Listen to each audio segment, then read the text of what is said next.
Hey folks, welcome to the Mortgage Minute with Dan Frio. Today we had one piece of information that came out, and just one, and the markets are crashing. I don't know if you've seen the Dow Jones. I think it's down about 500. The mortgage-backed security market's getting pounded, and it was just one piece of information. What was that number? It was the CPI number, or the inflation number that we were watching. We all knew it was going to be hot, but maybe we didn't think it was going to be this hot. So let's listen to CNBC announce it just minutes ago. Then I'm going to be back to put it in context for you. Yes, we are awaiting the May CPI, and 1% on the headline number, up 1%. That's definitely hotter than the 0.75% we were looking for. The high water mark there was up 1.2 in March, so we're close. And that 1.2 was a 17-year high going back to 2005. Strip out the all-important food and energy, it's still hotter than expectations, up 0.6%. It equals our look in last month, and to put a face on it, the high water mark here was all the way back in April of last year, up 0.9. That was a 4-decade high. But remember, both these are hotter than expected. Year over year, these are the Moneyball numbers. Year over year headline, 8.6. 8.6, a new cycle high, usurping March, which was 8.5. That was the highest since 1981. Now we have the CPI number, the anticipated number we were waiting for all week. So what's the ripple effect of this? Well, stock markets are crashing and the bond market's crashing.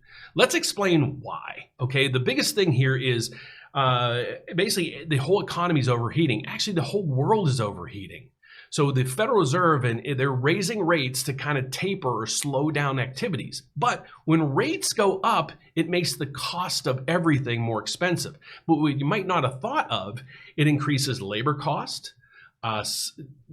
Every item that goes into components, so it means everything that you buy is going up and up in prices. So that's going to cause people to start spending less, or they're going to have to allocate their money in specific areas. So stocks drop because it's valuing companies less, because they're going to probably earn less.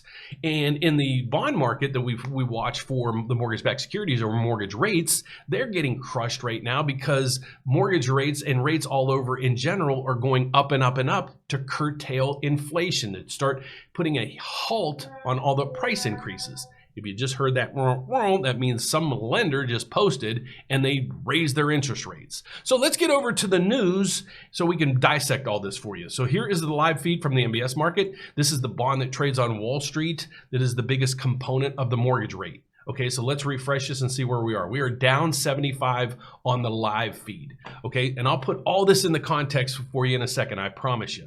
Economic news for today, there was one piece on the agenda, was the CPI, the Consumer Price Index, and it was hotter than we thought, or hotter than economists thought, and that data is right here. Inflation rose to 8.6% in May.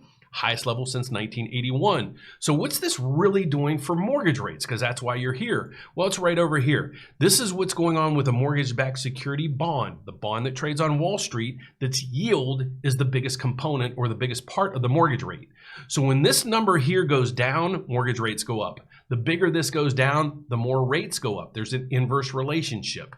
So let's go over to mortgage rates. Let's refresh this and see if it's updated for the day. It is not updated. So right now, Mortgage News Daily is compiling information all over the country for mortgage lenders to see where the averages are. They haven't posted yet, so this is where we closed yesterday. So you can anticipate this rate is going, oh, well, all these rates are going to go up probably at least 0.125, maybe even higher by midday. So hopefully you locked in your rates if you've been shopping. So here's the rates that are published by Mortgage News Daily. You can see those right there. So I'll just explain this one, and then you can kind of figure out what's going on in these other cells. So right here, we see the 30-year fixed.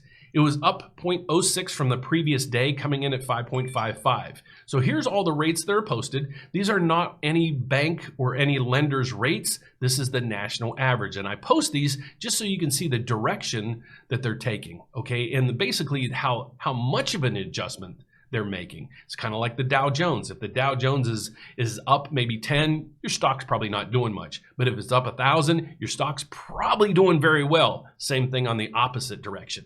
We go down through here and we see the sentiment for today is negative. Why? Because the Consumer Price Index came in hotter than expected. So investors are thinking, well, the Federal Reserve might have to raise rates even higher, and that's the fear. So my name is Dan Frio. I do the rate update every day to make sure you're informed everything real estate, especially when it comes to the financing options. So we are a mortgage advisor for you, serving the entire country. So if you want to find out more about me and my team, the programs we have to offer, and everything about us, please go to therateupdate.com. Right over here is all our information where you can find on how to reach us. But we do have a cool little chat button now that if you're online, you want to just chat with somebody, there'll always be somebody there live for you. So thanks for watching. God bless. Take care. Have a fantastic day. Bye-bye.